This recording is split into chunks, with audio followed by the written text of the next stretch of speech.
Hello.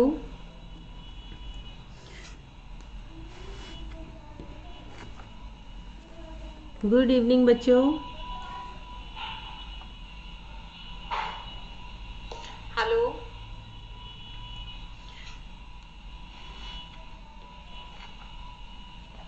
Good evening बच्चों। कैसे हैं आप सब? हेलो। आज हम इलेक्ट्रिसिटी की जो आपके डाउट्स हैं इलेक्ट्रिसिटी चैप्टर के आज अपनी लाइव क्लास में यही सॉल्व करेंगे।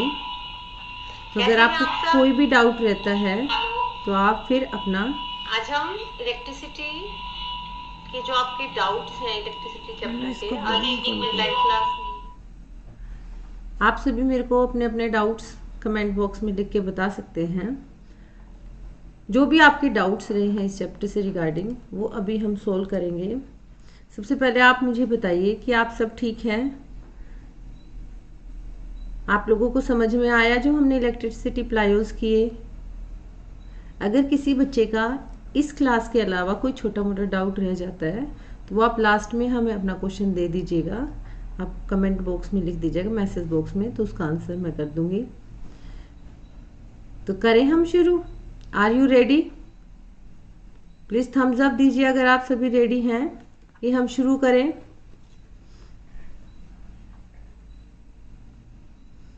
मैं आप सबके वेट कर रही हूँ कि आप सब कब थम्स अप देंगे और हम अपनी क्लास शुरू करेंगे।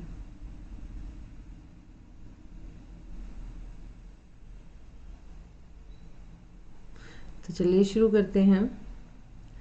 जैसे कि यहाँ पे बेटा आपको क्वेश्चन दिखाई दे रहा है, एक लिथियम आधारित मोबाइल बैटरी चार्जिंग के दौरान कुल 7200 कूलाम आवेश ग्रहण करती है। यदि एक इलेक्ट्रॉन का आवेश लगभग 1.6 गुणा 10 की पावर -19 कूलम है तो चार्जिंग के दौरान बैटरी में कितने इलेक्ट्रॉन स्थानांतरित होते हैं। ये देखो, हमने एक क्वेश्चन किया था कि हमें क्या दिया हुआ है, आवेश दिया हुआ है। क्यू की वैल्यू दी हुई है 7200 कूलम।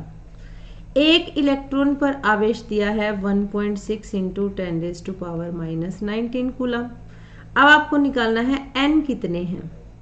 देखो बेटा, सबसे पहले मैंने आपको एक बात बताई थी कि जो आवेश है, आवेश का मात्रक क्या होता है, कुलाम। कुलाम में एक कुलाम में कितने इलेक्ट्रॉन होते हैं, 6.25 इंटू 10⁻18 इलेक्ट्रॉन होते हैं। और एक इलेक्ट्रॉन पर कितना आवेश होता है, 1.6 इंटू 10⁻⁻19 कूलाम आवेश होता है। तो ये जो दो बातें हैं ये आपको मेन ध्यान रखनी है कि एक कूलाम में कितने इलेक्ट्रॉन होते हैं, 6 इंटू 10⁻18 लिख सकते हो, और एक इलेक्ट्रॉन पर कितना आवेश होता है, 1.6 इंटू 10⁻⁻19 कूलाम होते हैं। अब हमें टोटल आवेश दिया हुआ है, कितना है, 7200 कूलाम है। एक इलेक्ट्रॉन का आवेश दिया हुआ है, एक इलेक्ट्रॉन पर कितना आवेश होता है, एन निकालना है। देखो हमने किया था Q = NE, याद है आपको, टोटल आवेश किसके इक्वल होता है, N इंटू E के इक्वल होता है। अब N क्या है यहाँ पर, नंबर ऑफ इलेक्ट्रॉन। जैसे आप मार्केट में कोई भी चीज खरीदने जाते हो तो आपको अगर सीधा सीधा आपको 5 किलो चीज खरीदनी है तो आप ये पूछोगे ना 5 किलो का रेट कितना है। 1 किलो का रेट बता दिया आपको कि 10 रुपए की 1 किलो चीज है, तो 5 किलो का ऑटोमेटिक आप निकालोगे 50। बार बार थोड़ी पूछोगे उससे 10 किलो कितने के होगे, 20 किलो कितने के होगे। तो कुल आवेश जब हमें निकालना है तो हम नंबर के साथ जितने भी इलेक्ट्रॉन्स हैं उसके साथ एक इलेक्ट्रॉन के जो चार्ज है उसको मल्टीप्लाई कर देंगे। तो यहाँ पर हम सोल्व करके देखेंगे। देखिए मैं आपको करके दिखाती हूँ। Q किसके इक्वल है, N इंटू E। Q हमारा कितना दे रखा है बेटा, 7200 कूलम। N की हमें पता नहीं तो यहाँ पे क्वेश्चन मार्क। एक इलेक्ट्रॉन पे कितना आवेश है, 1.6 इंटू 10⁻⁻19। तो N निकालना है हमें। देखो जैसे हम मैथमेटिक्स में करते हैं ना, इधर 7200 इधर मल्टीप्लाई में है ये टर्म, इसको सोल्व करने के लिए यहाँ पे लेके आएंगे तो ये किस में हो जाएगी, डिवाइड में। 7200 डिवाइड बाई 1.6 इंटू 10⁻⁻19 कूलम। अब जब हम जैसे हम करते हैं 7200 डिवाइड बाई 16, ये पॉइंट हट के कहाँ चला जाएगा, 10 ऊपर चला जाएगा, मल्टीप्लाई में 10। ये 10 -19 था, जब हम इसको ऊपर लेके जाएंगे तो क्या हो जाएगा, 10⁻⁻19। यहाँ से जब हम इसको कट करते हैं तो हमारा आंसर आता है 1, और यहाँ पे बेटा 450। मैं काट के भी दिखा देती हूँ आपको। 7200 डिवाइड बाई में 16, 4 4 जा 16, 4 4 जा 16, 4 1 जा 4, 4 8 जा 32 एंड 2 0 यूँ की 4 1 जा 4, 4 4 जा 16, 4 5 जा 20 एंड 0, तो आ गया ना 450। तो हमारे पास क्या आंसर आया 450 multiply 10 multiply 10 raise to power -19। यहाँ तक आपको समझ में आ गया होगा। अब देखिए हमारे पास क्या आता है 450 है, 2 0 1 2, 10 की पावर 2 ये है, जब बेस सेम हो तो पावर क्या हो जाती है ऐड हो जाती है, तो आंसर आ गया 45 मल्टीप्लाई 10 रेज़ की पावर 21। अब 45 बहुत ज़्यादा है बेटा इतने इलेक्ट्रॉन्स निकालने के लिए, तो हम इसको और राउंड ऑफ करते हैं, कितना करेंगे 4.5 इंटू 10 रेज़ टू पावर 22। अब ये कैसे हुआ, हमने क्या किया यहाँ पर 10 से मल्टीप्लाई कर दिया और 10 से क्या कर दिया डिवाइड कर दिया। ये जो मल्टीप्लाई वाला है ये तो इसकी पावर में ऐड हो जाएगा और जो डिवाइड वाला है इससे क्या हो जाएगा हमारे पास पॉइंट निकल के आएगा। यहाँ देखिए ये हमने लिथियम बैटरी लिया, ये ऐसी बैटरी आपने देखी होगी पुराने फोन्स में आती थी। लिथियम का हमने एग्जांपल इसलिए लिया क्योंकि कॉमनली यूज्ड बैटरी बेटा, इजीली इसमें इलेक्ट्रॉन्स मिल जाते हैं, अवेलेबल होते हैं। लिथियम में नंबर ऑफ प्रोटॉन कितने थे 3, नंबर ऑफ इलेक्ट्रॉन कितने थे 3 और नंबर ऑफ न्यूट्रॉन कितने थे 4। तो ये मैंने आपको जब करवाया था लाइव क्लास, जो अपना हमने क्लास 1 की थी, वीडियो 1 बनाई थी, उसमें हमने देखा था कि हमारे पास लिथियम के नंबर ऑफ प्रोटॉन और इलेक्ट्रॉन 3 थे और न्यूट्रॉन कितने थे 4 थे। तो यहाँ से हम जो है अपने क्वेश्चन को किस टाइप से सोल्व करेंगे, हमारा आंसर कितना आया है 4.5 into 10 raise to power 22, A option है यहाँ से। इस टाइप से मैंने आपको इसकी न्यूक्लियर स्ट्रक्चर भी दिखाई थी, इसमें नंबर ऑफ प्रोटॉन और न्यूट्रॉन न्यूक्लियस के अंदर है, और देखो ब्लू कलर के जो सर्कल्स में चक्कर काट रहे हैं वो सारे क्या हैं इलेक्ट्रॉन्स हैं। समझ में आ रहा है ना बेटा आपको? अगर समझ में आ रहा है तो मुझे एक बार थम्स अप दीजिए कि आपको फर्स्ट क्वेश्चन समझ में आ गया है सबको। चलिए नेक्स्ट क्वेश्चन की तरफ चलते हैं। एक आप सभी अपने जो आंसर्स हैं वो आप मैसेज बॉक्स में लिख सकते हैं मेरे को कि भाई हमारा आंसर ये है, और आप अपने अपने स्कूल का नाम के साथ बेटा एंटर कीजिए कि हमारे स्कूल का नाम ये है, और आंसर प्लीज़ आप मुझे मेरे साथ साथ आंसर दीजिए, तभी तो मुझे पता चलेगा आप लोगों को समझ में आया है कि नहीं आया है। नेक्स्ट क्वेश्चन है, एक बल्ब के माध्यम से 1 एम्पियर धारा 5 मिनट तक प्रवाहित होती है, बल्ब के माध्यम से प्रवाहित होने वाले विद्युत का आवेश कितना है। देखिए सिंपल सा क्वेश्चन है, हमने विद्युत धारा का फॉर्मूला पढ़ा था, क्या होता है कुल आवेश बटे समय। विद्युत धारा बराबर है कुल आवेश बटे समय। अब यहाँ पे हमें क्या दिया हुआ है आई की वैल्यू, पहले तो आपको जो भी न्यूमेरिकल सोल्व करते हो ना जो टर्म्स दी गई हैं वो लिखनी होती है। आई कितना दिया हुआ है 1 एम्पियर, समय कितना दिया हुआ है 5 मिनट। अब देखिए आप हमें चाहिए किस में है, इसका फॉर्मूला क्या होता है, चार्ज को किस में मापा जाता है कूलाम में, समय को किस में मापा जाता है बेटा सेकंड में मापा जाता है ना। तो जो भी हमें समय दिया गया है वो किस में मापना है हमें सेकंड में। अगर हमें आवर्स में दिया है तो भी हम उसको क्या करेंगे सेकंड में बदलेंगे। कैसे बदलेंगे, उसको 3600 से मल्टीप्लाई कर देंगे, और अगर मिनट्स में टाइम दिया गया है तो उसको 60 से मल्टीप्लाई कर देंगे, तो जाके हमारे पास क्या आ जाएगा, हमारे जो टाइम है वो सेकंड्स में आ जाएगा। अब आप देखिए क्या निकालना है आपको बेटा, यहाँ पर बल्ब के माध्यम से प्रवाहित होने वाला विद्युत आवेश कितना है। तो क्यू की वैल्यू निकालनी है अपने को, जैसा कि आपको फॉर्मूले से पता है, क्रॉस मल्टीप्लिकेशन करोगे Q is equal to I multiply T. I की वैल्यू कितनी है 1 एम्पियर, और समय की वैल्यू कितनी है 5 मिनट थी, 60 से हमने मल्टीप्लाई कर दिया, तो फॉर्मूला क्या है 1 मल्टीप्लाई 5 मल्टीप्लाई 60। तो देखिए यहाँ पर हमारा आंसर आता है बेटा 300 कूलम। पर हमें आंसर नहीं बताना, यहाँ पे फॉर्मूला रख के बताना है कि क्या है हमारा आंसर। देखिए Q is equal to 1 multiply 5 multiply 60, ये सही है, हमने सोल्व करके देखा है। ये नहीं आएगा क्योंकि चार्ज तो दे ही नहीं रखे कि दोनों को ऐड करें। डिवाइड का भी नहीं आएगा, 5/60 नहीं आएगा, 1 डिवाइड बाई 5 मल्टीप्लाई 60 ये भी नहीं आएगा। तो आपको ऑप्शंस पे जाने की बजाय पहले जो फॉर्मूला है उसमें आप अपनी वैल्यू पुट करके रखो कि ये इस टाइप से फॉर्मूला है, ये वैल्यूज आएगी, तब आप अपनी वैल्यूज कंपेयर कर सकते हो। हमारा यहाँ पर इस क्वेश्चन का आंसर है ए। समझ में आ गया बेटा आप सबको? प्लीज़ आप मुझे बताते रहिए, आपको अगर समझ में आ रहा है तो हम नेक्स्ट क्वेश्चन की तरफ चलते हैं।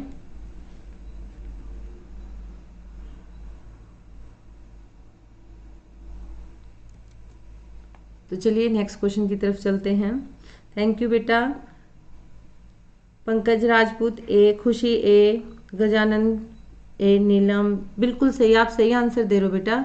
सभी बच्चे अपने अपने जो आंसर्स हैं वो जल्दी जल्दी मुझे लिख के बता दें। नेक्स्ट क्वेश्चन है हमारा बेटा, चित्र के अनुसार विद्युत परिपथ आरेख बनाइए। देखो सबसे इंपॉर्टेंट क्वेश्चन, सबसे पहले इलेक्ट्रिसिटी जब हम पढ़ते हैं तो हमें क्या बनाना आना चाहिए, इलेक्ट्रिक सर्किट बनाना आना चाहिए।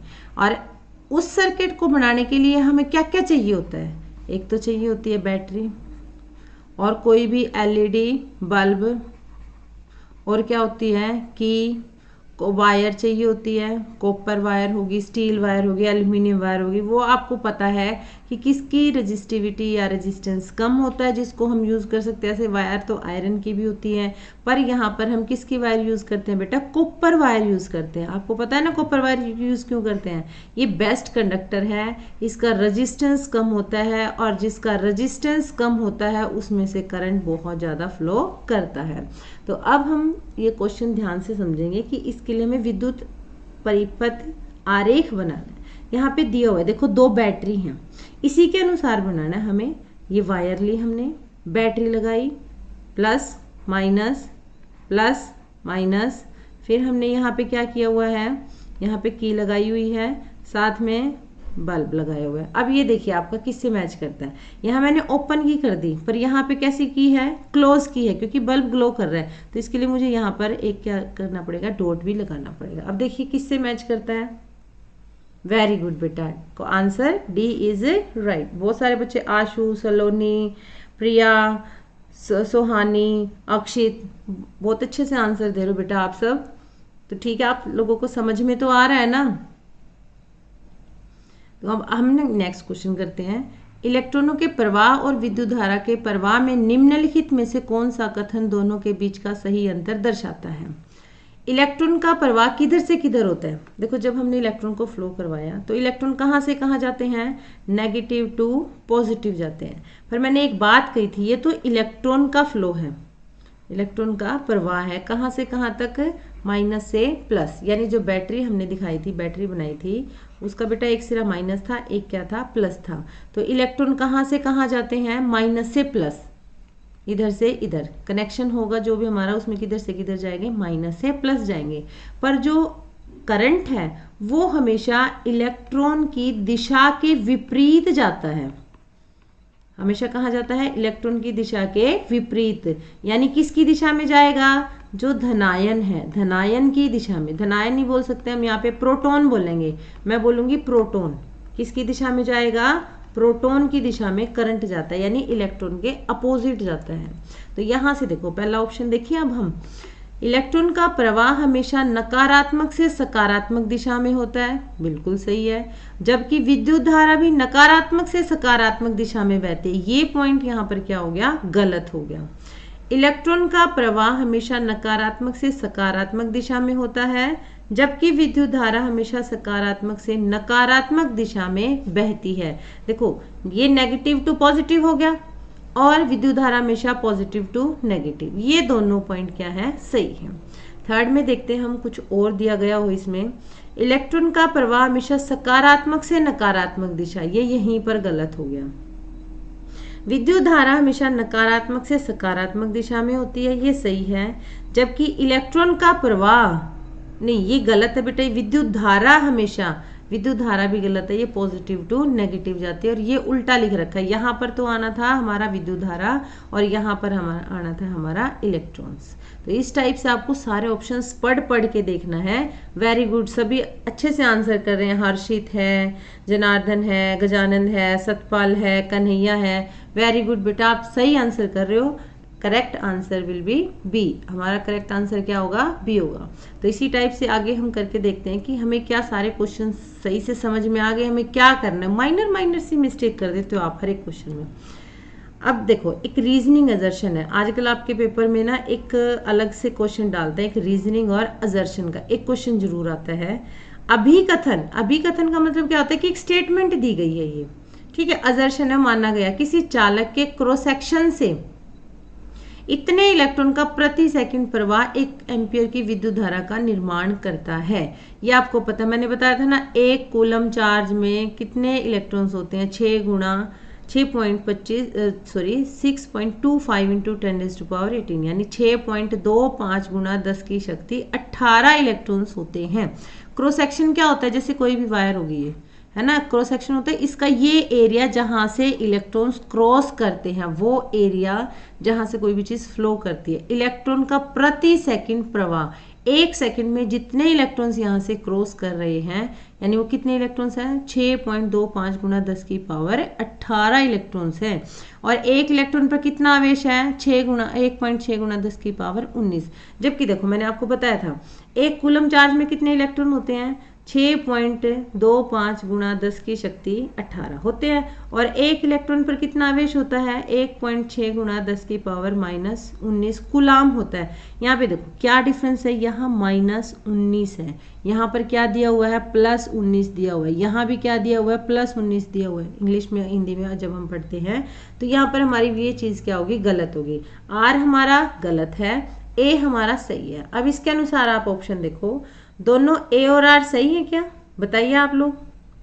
नहीं, बिल्कुल भी सही नहीं है। ए और आर दोनों सत्य हैं, लेकिन आर कथन का सही स्पष्टीकरण नहीं है, ये भी गलत है क्योंकि आर गलत है। ए सत्य है, आर असत्य है, ये सही है। ए असत्य है, नहीं, ये भी गलत है। तो हमारा एग्जैक्ट आंसर क्या होगा बेटा, सी। वेरी गुड निशा खान, ए।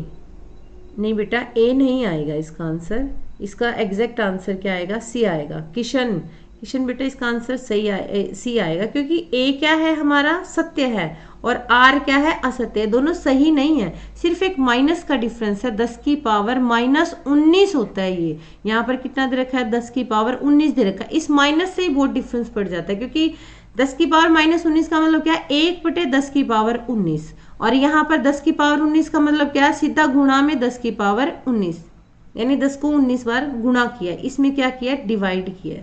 तो यहाँ तक समझ में आ गया होगा बेटा आप सबको, ठीक है। तो हम इसके आधार पर और क्वेश्चंस करते हैं। एक गांव में 2 प्रकार के पानी के पंप हैं, जैसे कि गांव में पानी के पंप होते हैं। एक में तो तांबे की तार लगी हुई है और दूसरे में किसकी लगा दी, स्टील की लगा दी। यदि दोनों पंप समान मात्रा में धारा का प्रयोग करते हैं तो किस पंप में तारों की प्रतिरोधकता के कारण कम ऊर्जा की हानि होगी। सबसे पहले आप देखो, 2 चीजें लगा दी, 2 चीजें चाहिए आपको, एक कॉपर और एक स्टील, 2 तारें ले ली। ये कह रहा है कि समान मात्रा में धारा जा रही है, करंट क्या है, दोनों में सेम जा रहा है, इसमें भी आई जा रहा है और इसमें भी आई जा रहा है। तो ये कह रहा है किस पंप में तारों की प्रतिरोधकता के कारण कम ऊर्जा की हानि होगी। ऊर्जा की हानि कब होती है बेटा, जैसे कॉपर क्या है, बहुत अच्छा चालक है विद्युत का, स्टील क्या है, थोड़ा सा कम चालक है, मतलब कॉपर जितना नहीं है। कॉपर की जो रेजिस्टिविटी होती है, यानी प्रतिरोधकता होती है, वो क्या होती है, कम होती है। प्रतिरोधकता कम मतलब करंट ज्यादा होगा, यानी रेजिस्टेंस इसमें कम होगा, रेजिस्टिविटी जिसकी कम होगी उसमें करंट क्या होगा, ज्यादा होगा, तो इसमें करंट ज्यादा जाएगा। स्टील से कॉपर की प्रतिरोधकता ज्यादा होती है, इसलिए स्टील में क्या होगा, करंट कम जाएगा, प्रतिरोधकता ज्यादा है। तो क्या आ जाएगा, पंप विद कॉपर वायरिंग। तो इसमें क्या होगा, जब करंट ज्यादा होगा, प्रतिरोधकता कम होगी, तो इसमें लॉस क्या होगा, कम होगा। तो इसका एग्जैक्ट आंसर क्या है बेटा, वेरी गुड, ए। वो सारे बच्चे बहुत सही आंसर दे रहे हैं। अरे आपको तो सब कुछ आता ही है, तो ये डाउट्स कैसे आगे बेटा आप सबके, आप तो बहुत अच्छे बच्चे हो, सारे सही आंसर कर रहे हैं। वेरी गुड,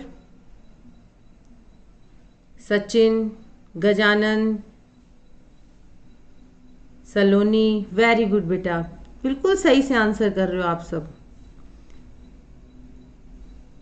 अब देखिए थोड़ा सा एक वीडियो देखेंगे यहाँ पर कि किस टाइप से हमारा रेजिस्टेंस और रेजिस्टिविटी अफेक्ट करता है। आर किसके इक्वल होता है, रो L/A। देखिए हमने लेंथ को यहाँ पे क्या किया बेटा, घटा दिया। लेंथ घटाने से क्या हो गया, हमारे पास जो रेजिस्टेंस है वो भी घट गया। देखो दिखाई दे रहा है ना आपको डिफरेंस साफ साफ। उसके बाद क्या है, हम क्या करेंगे, अब एरिया के साथ चेंजेस करेंगे। देखिए एरिया को हम बढ़ा रहे हैं, एरिया बढ़ाने से आर क्या हो रहा है, कम हो रहा है। आपको दिखाई दे रहा है ना, आप ध्यान दो, एरिया कम कर रहे हैं, आर क्या हो रहा है, ज्यादा हो रहा है। उसके बाद अब हम देखेंगे रेजिस्टिविटी के साथ रेजिस्टेंस कैसे बदलता है। रेजिस्टिविटी कम की, आर क्या हो गया, कम हो गया। रेजिस्टिविटी को ज्यादा किया तो आर क्या हो गया, हमारा ज्यादा हो गया। इसका मतलब क्या है यहाँ पर कि जो हमारा आर है वो किसके साथ चेंज होता है। आर का फॉर्मूला क्या होता है, रो एल बाई ए। लेंथ को बढ़ाएंगे तो आर भी क्या हो जाता है, बढ़ जाता है। एरिया बढ़ाएंगे तो क्या होगा, हमारा रेजिस्टेंस, एरिया बढ़ाने से क्या होगा, एरिया के क्या होता है, व्युत्क्रमानुपाती होता है। अब वो आपको समझ में आ गया होगा। इसके आधार पर एक छोटा सा क्वेश्चन करके देखते हैं और आंसर आप सबको देना है। जब तक आप आंसर नहीं दोगे मैं इसको सॉल्व नहीं करूंगी, सिंपली मैं क्वेश्चन को रीड करूंगी। फार्मर, एक किसान को अपने खेतों की सिंचाई के लिए पानी का पंप लगाना है, ठीक है। पंप बिजली के स्रोत से दूर है, पंप को जोड़ने के लिए बहुत लंबी तार की आवश्यकता है। तो ये देखना आपको कि पंप को पर्याप्त बिजली मिल सके और बिजली की बर्बादी ना हो। किसान को तार चुनते समय क्या ध्यान रखना चाहिए। आपके पास 5 सेकंड्स है, फटाफट आंसर कीजिए कि इसका आंसर क्या होना चाहिए। वेरी गुड, बिल्कुल सही। आप नहीं बेटा, बी नहीं आएगा, B is the right answer, no. A, चलो मैं कर देती हूँ, आप बहुत अच्छी कोशिश कर रहे हो। अभी हमने क्या पढ़ा बेटा, R is equal to rho L by A. देखिए हमने यही चीज की है ना, अगर हम लेंथ बढ़ाते हैं तो रेजिस्टेंस भी क्या हो जाता है, बढ़ जाता है। लेंथ तो हमें ज्यादा चाहिए है ना, देखो इसने कहा कि लंबी तार की आवश्यकता है, लेंथ ज्यादा है तो रेजिस्टेंस भी क्या होगा, ज्यादा होगा। रेजिस्टेंस ज्यादा होगा तो करंट क्या होगा, कम होगा। एरिया ज्यादा होता है तो रेजिस्टेंस क्या होता है, कम होता है। रेजिस्टेंस कम होगा तो करंट क्या होगा, ज्यादा होगा। तो हमें क्या करना है, लंबी तार चाहिए पर हमें क्या करना है, बिजली की बर्बादी नहीं करनी। बर्बादी कब होती है, जब रेजिस्टेंस ज्यादा हो। तो इसीलिए क्या करना पड़ेगा, हमें ऐसा तार लेना पड़ेगा जिसका जो एरिया ऑफ क्रॉस सेक्शन है वो क्या हो, ज्यादा हो। एरिया ऑफ क्रॉस सेक्शन ज्यादा होगा, रेजिस्टेंस क्या होगा, कम होगा। रेजिस्टेंस कम होगा तो उसमें से करंट की वैल्यू क्या जाएगी, ज्यादा जाएगी और बिजली की बर्बादी क्या होगी, कम होगी। अब बताओ कौन सा आंसर आएगा इसका। बड़े अनुप्रस्थ क्षेत्रफल वाली तार का प्रयोग करें, छोटे अनुप्रस्थ क्षेत्रफल वाली तार का प्रयोग करें, ज्यादा प्रतिरोध वाले पदार्थों से बनी तार का उपयोग करें या बहुत लंबी तार का उपयोग करें। ये नहीं आएगा क्योंकि बहुत लंबी करेंगे तो वही रेजिस्टेंस क्या हो जाएगा, ज्यादा हो जाएगा। ज्यादा प्रतिरोध वाली करेंगे तो करंट क्या हो जाएगा, कम हो जाएगा। एरिया कम करेंगे, अगर हम एरिया कम करते हैं तो आर क्या हो जाएगा, ज्यादा हो जाएगा और करंट क्या हो जाएगा, कम हो जाएगा। अगर हम एरिया बढ़ा देते हैं, आर कम हो जाएगा और करंट क्या हो जाएगा, ज्यादा हो जाएगा। तो आंसर हमारा क्या आएगा इसका, ए। वेरी गुड, बिल्कुल सही बेटा। जो आंसर सी दे रहे हैं उनको वेरी गुड। अब आ गया ना सबको समझ में, please give me thumbs up कि आप सबको समझ में आ गया ये कि हम बड़े अनुप्रस्थ क्षेत्रफल वाली तार का उपयोग क्यों करेंगे, किस लिए करेंगे। क्योंकि एरिया ज्यादा चाहिए हमें, रेजिस्टेंस क्या हो जाएगा, कम हो जाएगा और करंट क्या हो जाएगा, ज्यादा हो जाएगा। बहुत अच्छे बच्चों आप, वेरी गुड वेरी गुड। ए अब समझ में आ गया है सबको। तो इसके साथ साथ हम आगे एक क्वेश्चन और करेंगे। सर्दियों के दौरान, ठंड के दौरान एक बाहरी सर्किट में धातु की तार ठंडी हो जाती है, ये तो आपको पता ही है। सर्दियों में तो क्या होगा, टेम्परेचर कम होता है। जब टेम्परेचर कम होगा तो धातु की तार भी क्या हो जाएगी, ठंडी हो जाएगी। तापमान में कमी से प्रतिरोध पर क्या प्रभाव पड़ेगा। देखिए एक छोटा सा कंसेप्ट है बेटा ये। जब तापमान घटता है, जो टेम्परेचर है वो जो रेजिस्टेंस है उसके डायरेक्टली प्रोपोर्शनल होता है कि जो रेजिस्टेंस है वो टेम्परेचर के साथ किस प्रकार प्रभावित है। रेजिस्टेंस बढ़ता है कब, जब टेम्परेचर बढ़ता है। रेजिस्टेंस घटता है कब, जब टेम्परेचर घटता है। अब हमने यहाँ कहा है कि सर्दियों के दौरान तार ठंडी हो जाएगी। तार ठंडी होने से क्या होगा भाई, हमें तो नहीं समझ में आ रहा कि क्यों हुआ, किस लिए हुआ। क्योंकि जो तार है उसमें जो आयन मतलब मेटल ही तो है बेटा, ये मेटल में किसकी वजह से करंट होता है? इलेक्ट्रॉन्स की वजह से। इनकी स्पीड क्या हो जाती है? स्लो डाउन हो जाती है। क्या हो जाती है इनकी? ठंड में तो सबकी स्पीड स्लो डाउन हो जाती है, तो इलेक्ट्रॉन्स की भी स्पीड क्या हो जाएगी? स्लो डाउन हो जाएगी। जब इनकी स्पीड स्लो डाउन हो जाएगी तो रेजिस्टेंस नहीं होगा, यानी किसी प्रकार का अवरोध नहीं आएगा। अवरोध नहीं आएगा तो इजीली इलेक्ट्रॉन धीरे धीरे वहां से क्या कर जाएंगे? पास कर जाएंगे। जब इलेक्ट्रॉन वहां से पास कर जाएंगे तो करंट भी क्या होगा? ज्यादा होगा, यानी रेजिस्टेंस क्या होगा? कम होगा। समझ में आया ना आपको कि ठंड बढ़ने के साथ साथ क्या होता है? मेटल के अंदर जो इलेक्ट्रॉन्स होते हैं, चार्जेस होते हैं, उनकी स्पीड क्या हो जाती है? स्लो डाउन हो जाती है। वो एक दूसरे से कोलाइड नहीं करते और कहीं पर अवरोध उत्पन्न नहीं करते, जिसकी वजह से क्या है? रेजिस्टेंस टेम्परेचर के डायरेक्टली प्रोपोर्शनल होता है। रेजिस्टेंस ज्यादा होता है कब? जब टेम्परेचर ज्यादा होगा, यानी समर्स में। और रेजिस्टेंस कम होता है कब? जब टेम्परेचर कम होता है, यानी विंटर्स में। तो इसका एग्जैक्ट आंसर बताओ मेरे को, क्या आएगा? जल्दी बताइए। B ma'am ji, B resistance will decrease. Very good, अब तो समझदार हो भाई सारे। रेजिस्टेंस क्या हो जाएगा? घट जाएगा। तापमान की कमी से रेजिस्टेंस हमारा घट जाएगा। तो इसका सही आंसर क्या है? बी। वेरी गुड बेटा, आपको तो सब कुछ समझ आ रहा है। डाउट तो नहीं है ना अभी कोई? अगर कोई इसी टाइप से अगर डाउट है तो बेटा आप वो क्वेश्चन हमें लिख सकते हो, तो मैं उसका आंसर आपको जल्दी ही दे दूंगी। अब देखिए, मैंने इस टाइप का आपको केस बताया था, ध्यान है आपको? हमने जो वीडियो की थी इसकी चैप्टर पार्ट की, उसमें मैंने आपको बताया था, जैसे रोड है हमारा, यहाँ पर हमने क्या किया हुआ है? एक टोल लगा दिया।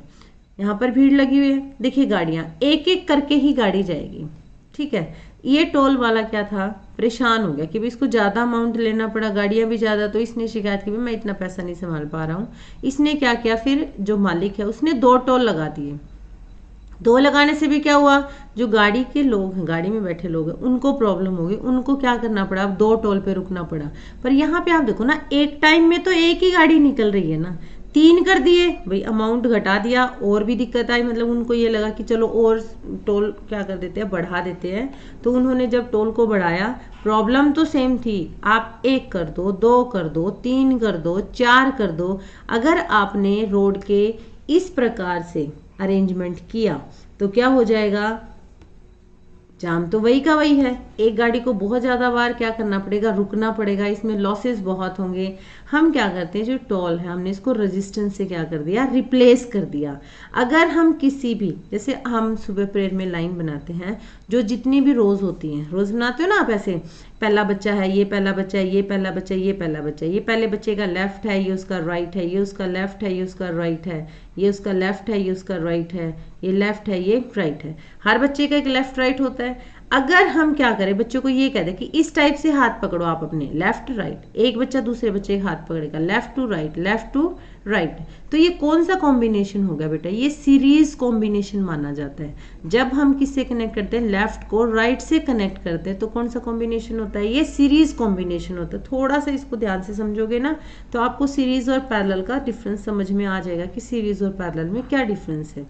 इसी टाइप से हमने एक केस और किया था कि अगर हम रेजिस्टेंस को ऐसे ना लगा के क्या कर दें, इस टाइप से लगा दें, तो देखो हमने 2 लगाए, 2 गाड़ियां एक साथ निकली, 3 लगाए, 3 गाड़ियां एक साथ निकली। आपने एक चीज नोट की होगी, यहाँ से जो रोड था, देखो यहाँ कितना नैरो रोड था, जब हमने 2 लगाए तो हमारा रोड क्या हो गया? थोड़ा सा चौड़ा हो गया।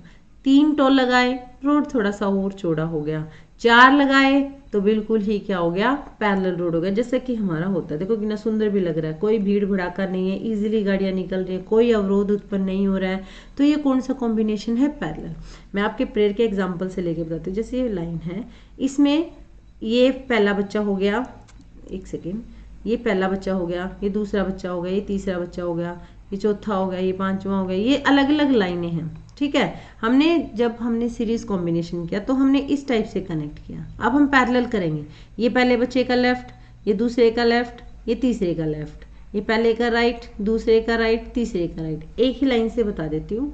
जब हम क्या करते हैं, लेफ्ट को लेफ्ट से कनेक्ट कर देते हैं, तीसरे के भी लेफ्ट से कनेक्ट कर देते हैं, राइट को राइट से, राइट को राइट से, तो कौन सा कॉम्बिनेशन हो गया? ये कॉम्बिनेशन है हमारा पैरेलल कॉम्बिनेशन। कौन सा कॉम्बिनेशन बोलते हैं इसको? हम पैरेलल या पार्श्व क्रम कॉम्बिनेशन भी बोलते हैं। तो आपको यहाँ से क्लियर समझ में आ गया होगा कि श्रेणी क्रम और पार्श्व क्रम क्या होते हैं। श्रेणी क्रम में जब हम किसी भी प्रतिरोध को जोड़ते हैं तो प्रतिरोध का जो मान है वो बढ़ जाता है, ठीक है, और करंट क्या हो जाता है? कम हो जाता है। पर जब हम पार्श्व क्रम में जोड़ते हैं बेटा तो प्रतिरोध क्या हो जाता है? कम हो जाता है और करंट क्या हो जाता है? ज्यादा हो जाता है।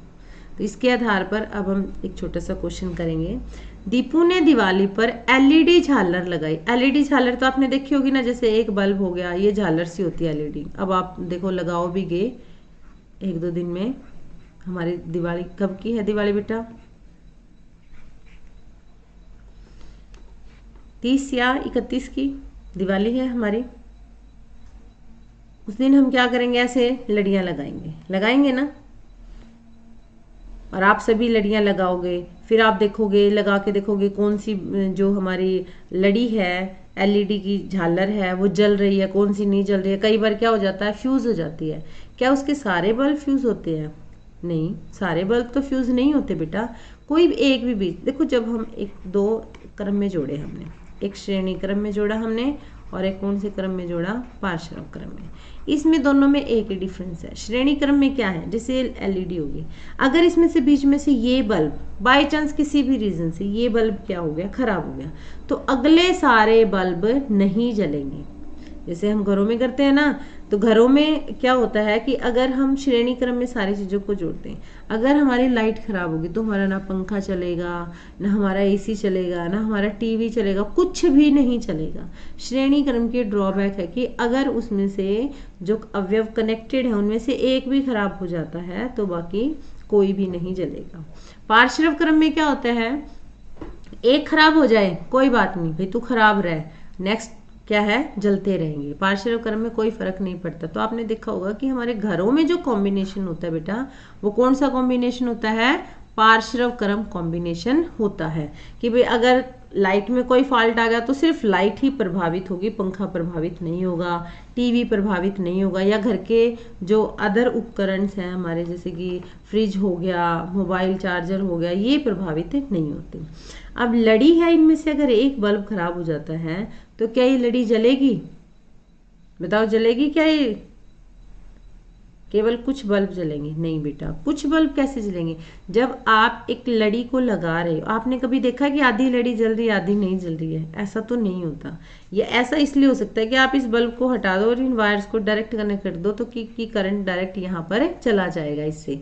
पर जब हम एलईडी को पूरी को लगाते हैं और उसमें से एक भी बल्ब अगर फ्यूज हो जाता है तो क्या है? पूरी एलईडी जो झालर है वो खराब हो जाती है। एक एलईडी झालर में जो बल्ब होते हैं वो किस में होते हैं? श्रेणी क्रम में।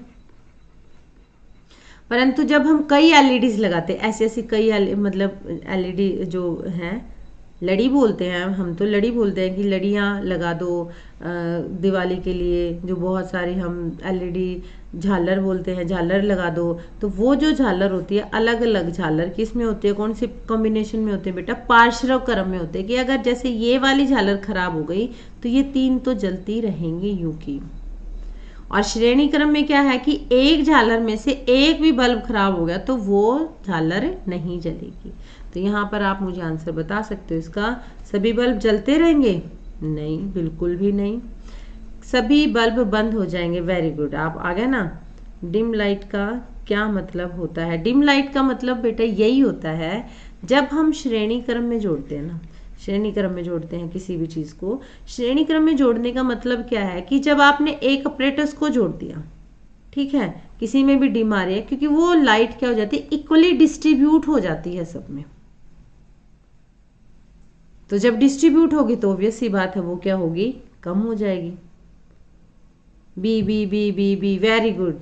तो आप सबको समझ में आ गया कि सभी बल्ब बंद हो जाएंगे। तो इसका राइट आंसर है बी। यहां तक आपको समझ में आ गया होगा बेटा। अभी छोटा सा और एक क्वेश्चन है, इससे रिलेटेड ही है, आप सभी ही सॉल्व करोगे, मैं तो सिर्फ आपकी थोड़ी सी हेल्प करूंगी। दीपू के पास एक बैटरी से चलने वाला खिलौना है, जैसे हम बैटरी कार लेके आते हैं, उसमें 3 बैटरी लगी हुई है, बैटरी 1, बैटरी 2 और बैटरी 3। जब एक बैटरी हटा दी गई, कोई भी एक बैटरी हटा दी, तो खिलौना काम करना बंद कर गया। अभी मैंने आपको बताया ना कि जब जो भी उपकरण, जो भी अवयव श्रेणी क्रम में जुड़े हैं, अगर उनमें से एक भी काम करना बंद कर दे या उसको हटा दें तो क्या होगा। इसमें क्या है, बैटरियां किस प्रकार जुड़ी हुई। तो इसने कहा कि खिलौने ने काम करना बंद कर दिया। अगर हम एक भी हटा देते हैं, काम करना बंद कर देंगे, तो ये कौन सा क्रम था बेटा, ये था हमारा श्रेणी क्रम। पर पार्श्व क्रम में अगर बैटरियां होती तो क्या ऐसा होता, नहीं होता, क्योंकि पार्श्व क्रम में बैटरियां जब जुड़ेंगी, वैसे बैटरियां तो बेटा श्रेणी क्रम में ही होती हैं, पार्श्व क्रम में जब बैटरियां जुड़ेंगी, कोई भी अवयव जुड़ेगा, तो क्या होगा उसका कि अगर एक प्रभावित होगा तो बाकियों को वो अफेक्ट नहीं करेगा। पर श्रेणी क्रम में क्या है, अगर एक अवयव भी खराब हो जाता है तो बाकी सबको करता है। तो इसका सही आंसर है, इस स्थिति में बैटरियां किस प्रकार जुड़ी हुई है, श्रेणी क्रम में जुड़ी हुई है। Very good, A is the right answer.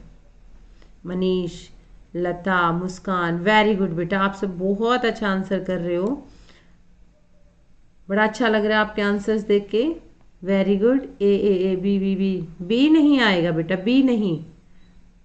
प्रिया बेटा बी नहीं आएगा, इसका सही आंसर है ए, श्रेणी क्रम यानी सीरीज कॉम्बिनेशन में जुड़े हैं, तभी तो एक हटा देंगे तो बाकी काम करना बंद कर देंगे। तो चलिए एक क्वेश्चन और सॉल्व करते हैं। निम्नलिखित में से कौन से विकल्प में सबसे अधिक विद्युत धारा बहेगी। अब ये क्वेश्चन आप मुझे बताओगे।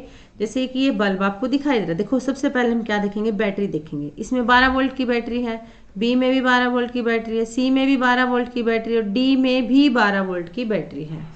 अब ये जो वायर ले लिया हमने, वायर का रेजिस्टेंस कितना है, 9 ओम, 12 ओम, 11 ओम और 7 ओम। ये जो क्वेश्चन है ये क्या कह रहा है कि किसमें सबसे अधिक विद्युत धारा बहेगी। आई की वैल्यू आपको निकालने की, किसमें सबसे ज्यादा होगी। ओम्स लॉ के अकॉर्डिंग हमने क्या किया था, V is equal to I R. हमने क्या बोला था, हमें क्या पता है कि जब रेजिस्टेंस ज्यादा होता है तो करंट क्या होता है, कम। ये बात तो आप याद रख लो बेटा कि R अगर ज्यादा है तो I क्या होगा, हमेशा कम होगा। और R टेम्परेचर के डायरेक्टली प्रोपोर्शनल है। टेम्परेचर ज्यादा तो रेजिस्टेंस ज्यादा, टेम्परेचर कम तो रेजिस्टेंस कम। वेरी गुड, आंसर आप बहुत अच्छे दे रहे हो। ए नहीं आएगा सरिता बेटा, ए बिल्कुल भी नहीं आएगा। आप देखो मैं कैसे सोल्व करती हूँ। अब रेजिस्टेंस ज्यादा होगा तो करंट क्या होगा, कम होगा। पहले हम इसको घटते क्रम में लगा लेते हैं। सबसे पहले रेजिस्टेंस है 12, फिर है 11, फिर है 9, फिर है 7।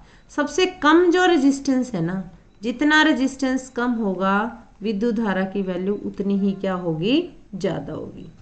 समझ में आ रहा है ना आप सबको। तो रेजिस्टेंस कम किस में है, इसमें है। इसमें रेजिस्टेंस कम है तो क्या किसकी करंट की वैल्यू किस में ज्यादा आएगी, 7 ओम वाले में। तो एग्जैक्ट आंसर आपका क्या होगा, डी। वेरी गुड बेटा, खुशी आपको समझ में आ रहा है। आप राधिका को हाई करो बेटा। आप यहाँ पर एक बार इस क्वेश्चन का आंसर दो मुझे। वेरी गुड वेरी गुड, सभी बच्चे सही आंसर कर रहे हैं, डी। बी सही नहीं है अंश बेटा। बी सही कैसे होगा, 12 ओम। जितना रेजिस्टेंस ज्यादा होगा करंट की वैल्यू उतनी ही कम होगी। इसमें हाईएस्ट पूछा है, अगर लोवेस्ट पूछता ना तो आप कर सकते थे 12, पर अब इसने हाईएस्ट पूछा है। हाईएस्ट के लिए क्या है, रेजिस्टेंस आपका क्या होना चाहिए, कम होना चाहिए। जितना रेजिस्टेंस कम होगा उतना ही आपका करंट क्या होगा, ज्यादा होगा। तो चलिए एक क्वेश्चन और सॉल्व करते हैं। रवि एक इलेक्ट्रिक आयरन का उपयोग करता है। इलेक्ट्रिक आयरन तो समझ में आ रही होगी, जिसको हम घरों में प्रेस बोलते हैं। प्रेस कर रहे हैं हम कपड़ों के, वो कपड़ों वाली प्रेस है ये, जिसका प्रतिरोध कितना है, 12 ओम है। देखो मैं आपको बार बार कह रही हूँ 10th क्लास में जब भी आप कोई भी न्यूमेरिकल सोल्व करते हो किसी भी चीज का, अगर आप ऐसे भी लिख दोगे ना, आर की वैल्यू कितनी दे दी, 20 ओम, तो इसके भी आपको मार्क्स मिलते हैं बेटा। जब ये टर्म्स दी हुई हैं क्वेश्चन में से बाहर निकाल के रखोगे तो इनके भी आपको मार्क्स मिलते हैं। इसलिए हर चीज को थोड़े अच्छे से अटेम्प्ट किया करो। मेरे साथ आप सभी ये क्वेश्चन सॉल्व करोगे अपनी नोटबुक्स में और आंसर मैच करोगे मेरे साथ कि आपका आंसर सही है। देखो जिसका प्रतिरोध कितना है 20 ओम है। तो आपको निकालना है सबसे पहले कि क्या दिया हुआ है क्वेश्चन में। आर की वैल्यू कितनी दी हुई है 20 ओम दी हुई है। यदि इसके माध्यम से 4 एम्पियर की विद्युत धारा, अब विद्युत धारा दे दी, आई की वैल्यू कितनी दे दी 4 एम्पियर दे दी, 1 घंटे तक बहती है, समय कितना है 1 आवर है, तो आयरन द्वारा कितनी गर्मी उत्पन्न होती है। अब गर्मी निकालनी है। देखो ये वो कंसेप्ट हो गया विद्युत धारा का तापीय प्रभाव, कि जहां से विद्युत धारा गुजरती है, जिस तार में से भी विद्युत धारा गुजरती है, वो क्या प्रोड्यूस कर देती है, वहां पर गर्मी प्रोड्यूस कर देती है। आपने देखा होगा ना जब हम चलाते हैं, जैसे प्रेस है, प्रेस इसका ही तो एग्जाम्पल है कि हमने जो आयरन जो उसके अंदर एक स्पायरल लगा होता है बेटा, निकल एंड क्रोमियम, जो नाइक्रोम की वायर लगी होती है, वो गर्म हो जाती है। गर्म होने से वो क्या हो जाती है, ऊष्मा उत्पन्न करती है, और उस ऊष्मा को हम क्या करते हैं, प्रेस, कपड़ों को प्रेस करने के लिए यूज करते हैं। अब देखो जो हमने गर्मी ये यूज कर ली, अब इसमें हीट निकालनी है। सिंपल हीट का फॉर्मूला क्या होता है, आई स्क्वायर आर टी। तो एच की वैल्यू, आई की वैल्यू कितनी है आई स्क्वायर यानी 4 का स्क्वायर, आर की वैल्यू कितनी है 20, और ये क्या है 1 आवर है। सबसे पहले तो 1 आवर को हमें चेंज करना होगा, किस में चेंज करेंगे, सेकंड्स में। हाउ मच सेकंड्स, 1 घंटे में कितनी सेकंड होती है बेटा 3600 सेकंड होती है। कितनी होती है 3600। तो यहाँ पर हम वैल्यू पुट कर सकते हैं, H is equal to 4 square का मीनिंग क्या है 16 गुणा 20 गुणा 3600। तो जब आप इसको सोल्व करोगे, तो करो एक बार इसको सोल्व, इस टाइप से आ गया, वेरी गुड। मैं आपको मल्टीप्लाई भी करके दिखा देती हूँ। बच्चे कहेंगे मल्टीप्लाई नहीं करके दिखाया मैम को, सीधा आंसर याद था। 36 32 3 दूनी 6 1 7। मेरे साथ साथ करोगे आप सभी, तभी जाके आएगा, तभी मुझे पता चलेगा कि हाँ एग्जैक्ट आंसर मेरा एग्जैक्ट है। आप लोगों का मेरे से मैच करना बेटा। आप लोगों का आंसर यही आ रहा है क्या, 11 5 2 और 3 0, इतना ही आ रहा है। किस्ता कहता है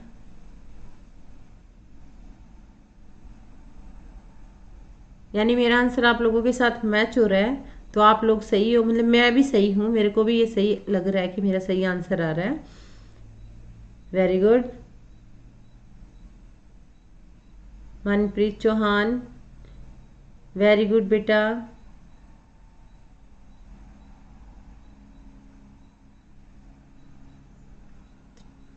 आप लोगों को सही समझ में आ रहा है, आप लोग सही सॉल्व कर रहे हो। तो अभी हम और थोड़ा सा आगे चलते हैं कि किस टाइप से हम इन क्वेश्चंस को एलोबरेट कर सकते हैं और अच्छे ढंग से क्या सीख सकते हैं हम। 2 प्रतिरोध ले लिए हमने, पार्श्व श्रेणी में जुड़े हैं, कुल प्रतिरोध क्या होगा। देखिए हमने एक प्रतिरोध लिया, दूसरा प्रतिरोध लिया, इसको हमने क्या किया, बैटरी से कनेक्ट किया। यहाँ थोड़ा सा एक बैटरी लगानी थी, मैं दोबारा लाती हूँ।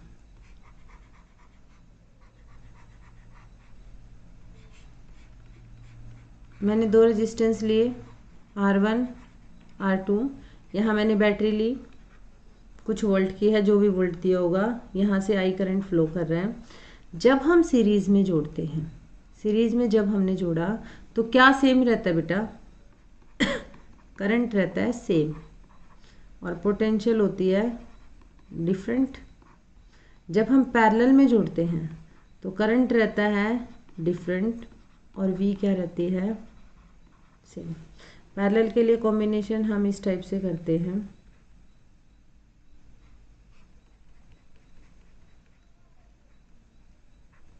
ये पैरेलल कॉम्बिनेशन है। इन दोनों का रिजल्ट हम क्या करेंगे, यहाँ पर जोड़ेंगे। ये R1 है, ये R2 है, यहाँ से I करंट जा रहा है, इसमें यहाँ पर देखो I यहाँ पर इस पॉइंट पर आकर 2 पार्ट्स में डिवाइड हो जाता है, इधर I1 और इधर I2। यहाँ पर वोल्टेज सेम रहती है। अभी इसके लिए हमारे पास क्या है, जब हम सीरीज में जोड़ते हैं तो हमारा जो प्रतिरोध है वो बढ़ जाता है। सीरीज में जोड़ने से प्रतिरोध बढ़ने से क्या होगा, करंट कम होगा। पर जब हम पार्श्व क्रम में जोड़ते हैं, इसके लिए हमारे पास रिजल्ट क्या था, RS की वैल्यू क्या थी, R1 प्लस R2। देखिए हमने क्लास में अपनी में सोल्व किया था, यहाँ पर 1/RP की वैल्यू क्या आई थी, 1/R1 प्लस 1/R2। इतना तो याद होगा आपको, ये एक जनरलाइजेशन का फॉर्मूला था कि जब हम सीरीज में जोड़ते हैं यानी श्रेणी क्रम में जोड़ते हैं तो करंट सेम रहता है, पोटेंशियल डिफरेंट रहती है। तो हमारे पास रिजल्ट क्या था, RS = R1 प्लस R2। ये 2 की बात कर रहे हैं हम, 3 जुड़े हैं तो प्लस R3 आ जाएगा, 4 जुड़े हैं तो प्लस R4 आ जाएगा। और पैरेलल में क्या होता है बेटा, 1/RP = 1/R1 plus 1/R2 plus 1/R3। तो एक बार मैं इसको सोल्व करके दिखाती हूँ आपको। पार्श्व श्रेणी में जुड़े हैं तो यहाँ से पार्श्व का हमारा रिजल्ट क्या था, 1/RP = 1/R1 प्लस 1/R2। देखिए R1 की वैल्यू कितनी है, 4 ओम, और R2 की वैल्यू कितनी है, 6 ओम। तो 1/RP कितना है अपना, 1/4 प्लस 1/6। सोल्व तो आपको करना आता होगा, डायरेक्ट कर सकते हैं। तो कितना आ गया बेटा यहाँ पे, 6 + 4, 10 / 24। तो 1/RP की वैल्यू कितनी आ गई, 10 / 24। RP की वैल्यू कितनी आ गई बेटा, 24 / 10। पलट देंगे ना हम इसको, तो एग्जैक्ट आंसर हमारा कितना है, 2.4 ओम। वेरी गुड बेटा। ओम प्रकाश, काल, YTFF, लड्डू गोपाल जी, बिल्कुल सही आंसर है बेटा आप सबका। इसका एग्जैक्ट आंसर कितना है, 2.4 ओम है। तो और भी हम इस टाइप से बहुत सारे क्वेश्चन सोल्व करके देख सकते हैं, पर अभी हम एक छोटा सा देखेंगे कि कई बार हम कंफ्यूज हो जाते हैं कि कैसे पता चले हम कि पार्श्व क्रम क्या है, श्रेणी क्रम क्या है, किस टाइप से हम दिखाएंगे। देखो यहाँ पर हमने क्या किया, एक बल्ब ले लिया, जैसे बल्ब ले लिया, यहाँ पर 2 हैं, एक बल्ब लगाया, दूसरा बल्ब जब यहाँ लगेगा हमारा तो हम क्या बोलेंगे उसको कि ये इसके साथ अगर हम यहीं पर अटैच कर देते हैं। देखो अगर यहीं पर इस वायर को हटा के हम यहाँ पर कोई दूसरा बल्ब लगा दें, ठीक है, और उसकी भी वायर अगले से जाके क्या हो जाए, कनेक्ट हो जाए, उसकी भी वायर यहाँ से, उसकी भी वायर अगले से जाके कनेक्ट हो जाए, और जो लास्ट वाली वायर है वो यहाँ पर आ जाए। तो देखिए ये कौन सा कॉम्बिनेशन हो जाएगा बेटा, ये हो जाएगा सीरीज कॉम्बिनेशन। यहाँ पर अगर हम सेम बल्ब लगा दें, जैसे हो गया एक बल्ब, दूसरा, तीसरा, ठीक है, ये देखो सर्किट तो एक है, ये सीरीज में है, पर ये आपस में किस में है, पैरेलल में है। किस में बेटा, ये आपस में पैरेलल में, ये आपको ध्यान रखना है। तो इस टाइप से हम क्या कर सकते हैं, सीरीज और पैरेलल का थोड़ा सा कंसेप्ट अपना क्लियर कर सकते हैं कि सीरीज क्या है और पैरेलल क्या है। तो देखो ये क्वेश्चन देखो आप, थोड़ा सा आपको डायग्राम के हिसाब से थोड़ा सा टिपिकल लग रहा होगा, पर बेटे टिपिकल नहीं है, बहुत अच्छा क्वेश्चन है, सिंपल सा क्वेश्चन है। मैंने आपको सिंपली एक बात बताई है, जब हम रेजिस्टेंसेस को, जो भी रेजिस्टेंस है उनको हम किस में जोड़ते हैं, कोई भी रेजिस्टेंस है उसको जब हम श्रेणी क्रम में जोड़ते हैं, ये चीजें याद रखने की हैं। तो आई क्या रहता है, सेम। आई किसको बोल रहे हैं हम, यहाँ पे करंट को बोल रहे हैं। और पोटेंशियल क्या रहती है, डिफरेंट रहती है, यानी अलग अलग अलग होती है, अलग अलग रेजिस्टेंस की अलग अलग होती है। और इसमें ये क्या रहती है, समान रहती है। पर जब हम रेजिस्टेंस को किस में जोड़ते हैं, पार्श्व क्रम में जोड़ते हैं। जब हम पार्श्व क्रम में जोड़ेंगे तो जो आई की वैल्यू है हर बार क्या आ जाती है, अलग अलग आ जाती है, हर एक रेजिस्टेंस में से अलग अलग जाएगी। और वी की वैल्यू हर रेजिस्टेंस में से क्या रहती है, सेम रहती है, यानी समान रहती है। तो जब मैंने आपको जब भी क्लास ली थी तो उसमें ये बताया था कि जब हमने अलग अलग रेजिस्टेंस के थ्रू एमीटर लगाया तो वैल्यू क्या आई, सेम आई। और वी लगाया मतलब वोल्ट मीटर लगाया तो हर एक की वैल्यू क्या आई, अलग अलग आई। जब पार्श्व क्रम में जोड़ा और अलग अलग रेजिस्टेंस के साथ मैंने एमीटर लगाया तो करंट की वैल्यू हर एक केस में क्या थी, अलग थी, जबकि पोटेंशियल की वैल्यू हर एक केस में क्या थी, समान थी। अब अगर आप इसको भूल जाओ, इसको थोड़ी देर के लिए V1 को छोड़ दो और V2 को छोड़ दो, तो यहाँ पे आपको देखो ऐसे दिखाई दे रहे होंगे, दिखाई दे रहे हैं ना, ऐसे एक बल्ब यहाँ पर है, दिखाई दे रहे हैं ना बेटा ऐसे।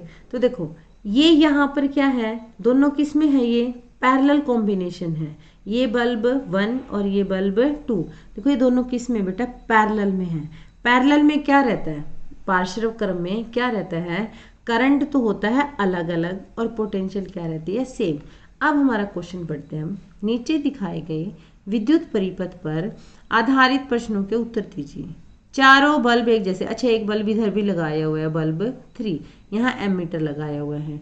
चारों बल्ब एक जैसे हैं। वोल्टमीटर 1 पर वोल्टेज रीडिंग की तुलना वोल्टमीटर 2 पर वोल्टेज रीडिंग से कैसे की जा सकती है? तो इसी प्रकार से की जा सकती है, क्योंकि पैरेलल है, पार्शियल क्रम में है, तो दोनों V1 किसके इक्वल होंगे? V2 के। यानी ये जो दोनों पोटेंशियल हैं, दोनों वोल्टेज की रीडिंग है, ये क्या रहेंगी? समान रहेगी। समझ में आ गया ना आपको? यहाँ पे भी बेटा पैरेलल और सीरीज का ही कॉम्बिनेशन चल रहा है। आपको ये चीजें, कुछ एक चीजें याद करने की जरूरत है। एक तो सबसे पहला पॉइंट आपको यहाँ पर क्या याद करने की जरूरत है इस चैप्टर के अनुसार, कि जब रेजिस्टेंस की वैल्यू ज्यादा होती है तो करंट की वैल्यू क्या होती है? कम होती है। रेजिस्टेंस की वैल्यू कम होती है तो करंट की वैल्यू क्या होती है? ज्यादा होती है। रेजिस्टेंस तापमान के डायरेक्टली प्रोपोर्शनल होता है। देखो एक तो बात ये है, यहाँ से आपका आधा चैप्टर क्लियर हो जाता है। दूसरा, जब हम इनके कॉम्बिनेशंस करते हैं, सीरीज कॉम्बिनेशन करते हैं या पैरेलल कॉम्बिनेशन करते हैं, तो जब सीरीज कॉम्बिनेशन करते हैं तो प्रतिरोध का मान क्या हो जाता है? बढ़ जाता है। बढ़ता कब है? जब डायरेक्ट ऐड होंगे R1 प्लस R2। जब हम पैरेलल में कनेक्ट करते हैं तो इनका मान क्या हो जाता है? घट जाता है। इसका मान घटते ही करंट की वैल्यू क्या हो जाएगी? बढ़ जाएगी, 1/R1 प्लस 1/R2। तो ये हो गया। एक क्वेश्चन और जो है मेन इंपॉर्टेंट है यहाँ पे, वो क्या है? फैक्टर जिस पे R डिपेंड करता है, ये याद करना है, L/A। एरिया बढ़ाने से क्या हो जाएगा? रेजिस्टेंस बढ़ जाएगा। लेंथ बढ़ाने से एरिया बढ़ाने से रेजिस्टेंस कम होगा, लेंथ बढ़ाने से रेजिस्टेंस क्या हो जाएगा? बढ़ जाएगा। उसके बाद एक क्वेश्चन ना, कुछ ट्रिकी क्वेश्चंस आपके एग्जाम में आते हैं, मैं थोड़ा सा उसके बारे में बता रही हूँ। ऑप्शनल आते हैं कि अगर लंबाई को क्या कर दे? 2 गुना कर दे, तो रेजिस्टेंस क्या हो जाएगा? 2 गुना ही हो जाएगा, क्योंकि डायरेक्टली प्रोपोर्शन है। अगर आप एरिया को बढ़ा दो तो रेजिस्टेंस क्या हो जाएगा? जितना एरिया बढ़ा दे, जैसे 2 गुना कर दिया, तो रेजिस्टेंस क्या हो जाएगा बेटा? आधा हो जाएगा। इस टाइप के क्वेश्चन जरूर आते हैं। तो ये आप ना कुछ एक बातें हैं जो आपको याद रखनी पड़ेंगी। और सीरीज में, जब हम सीरीज में जोड़ते हैं तो करंट क्या रहता है? सेम रहता है, और V क्या होता है? डिफरेंट, अलग होता है। और RP में जब पैरेलल में जोड़ते हैं तो करंट क्या होता है? अलग अलग होता है, और V क्या होती है? सबकी सेम होती है। देखो ये जो बातें हैं, ये सार है इस चैप्टर का। ये चीजें अगर आपको याद हो जाती हैं तो सब कुछ आप क्या कर सकते हो? चैप्टर ही सोल्व कर सकते हो। ये बातें आप अपनी नोटबुक में प्लीज नोट कर लो। ये पूरे चैप्टर को आपको क्लियरिफाई करे। किसी टाइप का क्वेश्चन आ जाए, किसी भी टाइप का, अगर आपको ये बातें याद है ना, तो आप पूरे चैप्टर को अच्छे से सोल्व कर सकते हैं। तो क्लियर हो रहा है ना बेटा? आप सबको समझ में आ रहा है ना? थैंक यू, आप लोग इतने अच्छे से रिस्पॉन्स कर रहे हो। तो नेक्स्ट क्वेश्चन है आपका, यदि E में 0.3 एम्पियर विद्युत धारा प्रवाहित होती है तो इसका प्रतिरोध क्या होगा? इसमें निकालने बेटा। ये रेजिस्टेंस दे रखा है। अब हम सोचेंगे भाई इसमें तो ये दे रखा है, अब कैसे सोल्व करें? पर क्वेश्चन को देख के डरना नहीं होता। अगर E पूछ रखा है, इन दोनों को आप क्या कर सकते हो? यहाँ से नेग्लेक्ट कर दो। हमें किसने कहा है इनकी तरफ देखने के लिए? मतलब ही नहीं है। E की पूछ रखी है तो हम E के बारे में बात करेंगे। अब हमारे पास करंट की वैल्यू कितनी दे रखी है? 0.3 एम्पियर। V की वैल्यू कितनी दे रखी है? 6V। और तो कुछ दे ही नहीं रखा। हमें निकालना क्या है? प्रतिरोध निकालना है। ओम्स लॉ लगा देंगे, V = IR। ओम्स लॉ बहुत जरूरी है। देखो इसके लिए ग्राफ भी आया था, I और V के बीच में स्ट्रेट लाइन ग्राफ आता है, V और I के बीच में, V और I। कंडीशन ओम्स लॉ की ये है, टेम्परेचर क्या रहना चाहिए? एक समान रहना चाहिए। तापमान क्या रहना चाहिए? समान रहना चाहिए। तो यहाँ से हम R की वैल्यू क्या निकालेंगे? R = V/I। V की वैल्यू कितनी है? 6 वोल्ट। I की वैल्यू कितनी है? 0.3 एम्पियर। तो यहाँ पॉइंट हटा के हम ऊपर 10 लेके जा सकते हैं। रिजल्ट क्या आया? 60/3 यानी 20 ओम। देखो कितना आसान हो गया ना। ओम्स लॉ में थोड़ा पीछे बताना भूल गई थी। ओम्स लॉ क्या होता है कि जो किसी भी विद्युत धारा की सिरों के बीच में से प्रवाहित विद्युत धारा वहां के विभवांतर के समानुपाती होती है, जबकि तापमान क्या रहना चाहिए? समान रहना चाहिए, मतलब स्थिर रहना चाहिए, कांस्टेंट रहना चाहिए। टेम्परेचर चेंज नहीं करेंगे हम। अगर यहाँ पे बेटा किसके बीच में से पूछ लेते, E की बजाय F में से पूछ लेते, तो आप इसको नेग्लेक्ट कर देते, इसको नेग्लेक्ट कर देते। कितना आसान सा है। और अगर वे पूछ लेते कि भाई G के थ्रू बताओ, तो आप इन दोनों को नेग्लेक्ट कर देते। देखो क्वेश्चन से ना आप डरो मत, उसको समझो, उसको देखो कि क्या कहना चाह रहा है, बस उसी टाइप से आप इसको सोल्व कर सकते हो। तो आपके लिए कुछ मुश्किल नहीं है, हर क्वेश्चन आप इजीली सोल्व कर सकते हो, अच्छे से सोल्व कर सकते हो, अगर आपको क्वेश्चन से डर नहीं लगता है। क्वेश्चन से डरना नहीं है, बस आपको क्या करना है, उसको अच्छे से सोल्व करना है। तो ये आपको समझ में, यहाँ तक समझ में आ गया? अगर नहीं आया तो एक बार प्लीज़ मुझे बताइए, मैं 1 मिनट आपके लिए वेट कर रही हूँ कि आप लोग अच्छे से कर रहे हो। और इसको आप नोट भी कर सकते हो, मैं दोबारा लिख देती हूँ। I इक्वल टू 0.3 एम्पियर था, V किसके इक्वल था, 6 वोल्ट के।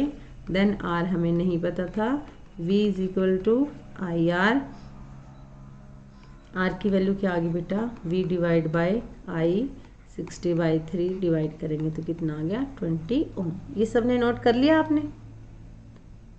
हाँ जी बोलो सलोनी बेटा, आपकी क्या प्रॉब्लम है? नहीं आया, समझ में नहीं आया आपको? चलो मैं दोबारा बता देती हूँ। देखो, यदि ई में 0.3 एम्पियर विद्युत धारा प्रवाहित होती है, देखो यहाँ पर 0.3 एम्पियर है बेटा, किस में से प्रवाहित हो रही है, ई में से प्रवाहित हो रही है, तो एफ को हम नेग्लेक्ट कर देंगे, यहाँ पे जी को भी नेग्लेक्ट कर देंगे, क्योंकि वैल्यू हमें चाहिए ही नहीं इनकी। तो कनेक्शन हमारा क्या हो गया, यहाँ से जाके ऐसे करंट गया, ठीक है, तो हमारा सर्किट क्या हो गया, कंप्लीट हो गया, हमें इसकी जरूरत ही नहीं है बीच वाले की। तो ई की वैल्यू निकालें, आई की वैल्यू हमें दी हुई है 0.3 एम्पियर है, वोल्टेज की वैल्यू कितनी है, 6 वोल्ट है, देखो ये दी हुई है आपको। आर क्या है हमें नहीं पता, ओम्स लॉ के अकॉर्डिंग वी किसके इक्वल हो जाता है, आई आर। आर किसके इक्वल है, V divide by I, 20 ohms. Vijay Kaushik बेटा कौन सा पीछे वाला क्वेश्चन बताऊं मैं आपको? ठीक है, मैं एक बार देखती हूँ, ये आ गया बेटा, आप सलोनी बेटा आपको समझ में आ गया? अच्छा, ये वाला क्वेश्चन मैं आपको दोबारा बता देती हूँ। इस क्वेश्चन में क्या है, ये कहता है कि वोल्टेज जो है वोल्टमीटर 1 और वोल्टमीटर 2 पर आपको रीडिंग देखनी। देखो एक बार आप इसको भूल जाओ कि ये क्या है, इसको हम छोड़ देते हैं, छोड़ दिया, इसका सारा कनेक्शन हमने क्या कर दिया, मिटा दिया। ये कनेक्शन भी हमने क्या किया, यहाँ से मिटा दिया। आप रेड वाले पॉइंट की तरफ ध्यान मत दो। अब आपको देखो कुछ दिखाई दे रहा है, ये क्या बच गया, कौन सा कॉम्बिनेशन है ये बेटा पार्श्व क्रम है।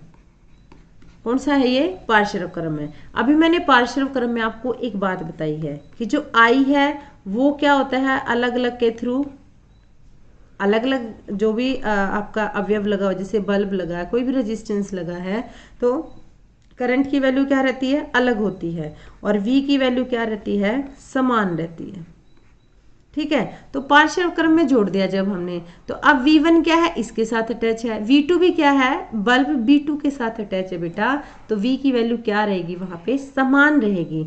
समान रहने से हमारे पास क्या हो जाएगी, वैल्यू आ जाएगी कि दोनों क्या है, V1 और V2 की वैल्यू इक्वल आएगी। अब आ गया बेटा समझ में आपको विजय? मेरे हिसाब से आपको समझ में आ गया होगा, नहीं आप आंसर कर दो मुझे कि मैम मुझे समझ में आ गया। तो अभी अगर आपको कुछ भी समझ में नहीं आया तो आप मेरे से पूछ सकते हो, एक बार और समझाओ। राधिका बेटा कौन सा क्वेश्चन समझना है आपको, एक बार आप मुझे बताओ कि कौन सा क्वेश्चन समझना है, एक बार फिर से समझाना मैम प्लीज। हाँ जी लक्ष्मी बेटा कौन सा क्वेश्चन समझाऊं, मैं लास्ट क्वेश्चन समझाऊं या ये जो वोल्ट मीटर की रीडिंग वाला है ये क्वेश्चन समझाऊं?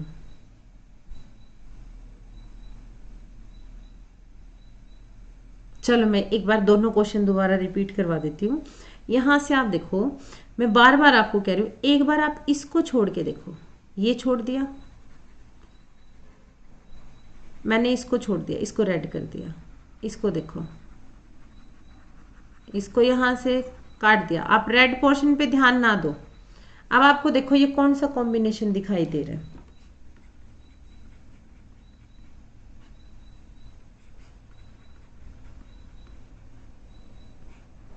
देखो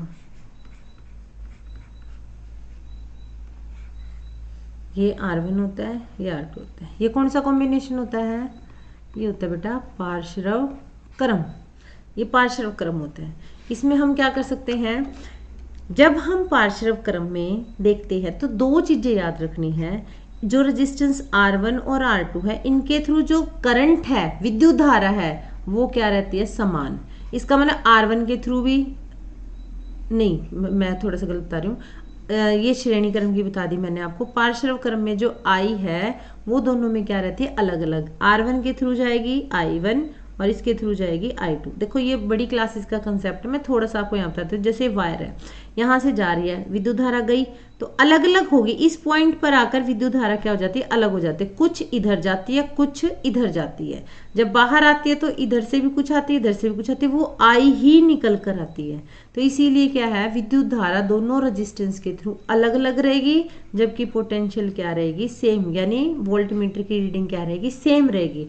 तो देखो जो V1 और V2 है, जो अटैच्ड है इनके साथ, बल्ब V1 और V2 के साथ, इसमें जो रीडिंग ली बेटा वो क्या रहेगी, सेम रहेगी। सिंपल एक कंसेप्ट है कि पार्श्व क्रम में विद्युत विभव की वैल्यू क्या रहती है, सेम रहती है, जबकि विद्युत धारा की वैल्यू क्या हो जाती है, अलग अलग हो जाती है।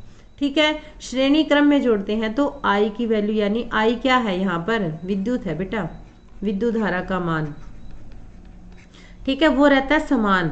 और V की वैल्यू, V क्या है, विभवांतर, इसकी वैल्यू क्या होती है, अलग अलग होती है। अलग अलग कहाँ होती है, मेरे ख्याल से आपको ये नहीं समझ में आ रहा। यहाँ पर अलग वैल्यू जाएगी, जैसे यहाँ पर I1 होगी, इधर कितनी होगी, I2 होगी, पर इसमें V की वैल्यू क्या रहेगी, सेम रहेगी। तो आप वोल्ट मीटर कहीं लगा लो, यहाँ लगा लो, वोल्ट मीटर यहाँ लगा लो, इसकी वैल्यू क्या रहेगी, सेम रहेगी। अब तो आ गया होगा समझ में। और नेक्स्ट क्वेश्चन है इसी टाइप से, 3 रेजिस्टेंस पैरेलल में दिए हुए हैं, पूछा सिर्फ एक है। यदि E में से जा रही है, कहीं पर आपको F और G का नाम नहीं दिखाई दे रहा, तो हम इनको F और G को क्या कर देते हैं, यहाँ से रिप्लेस कर देते हैं, हटा देते हैं, डराने के लिए देते हैं थोड़ा सा पजलिंग सा क्वेश्चन। देखो सिंपल क्वेश्चन हो गया। अब इसके थ्रू कितनी विद्युत धारा जा रही है, 0.3 एम्पियर जा रही है। ओम्स लॉ क्या कहता है, V = IR। तो यहाँ हमें किसकी वैल्यू निकालनी है, R की वैल्यू निकालनी है। V की वैल्यू कितनी होती है, कितनी दे रखी है, 6 वोल्ट। देखो यहाँ पर बैटरी की वैल्यू 6 वोल्ट दे रखी है। I की वैल्यू कितनी दे रखी है, 0.3 एम्पियर दे रखी है। R की वैल्यू क्या हो जाएगी, V/I, 6/0.3, पॉइंट हटाएंगे तो ऊपर 10 चला जाएगा, 3 से कट गया 6 2, यानी 20, और रेजिस्टेंस का मात्रक होता है ओम। अब समझ में आ गया बेटा सबको। अगर फिर भी आपका कोई डाउट रह जाता है तो आप सब मुझे बता सकते हैं, बाद में भी बता सकते हैं। आप कमेंट कर, मतलब मैसेज बॉक्स में छोड़ सकते हैं कि हमें चीज़ समझ में नहीं आई, तो मैं उसका रिप्लाई ज़रूर करूँगी। और आप सबका बहुत बहुत धन्यवाद। मिलते हैं नेक्स्ट क्लास में। Thank you.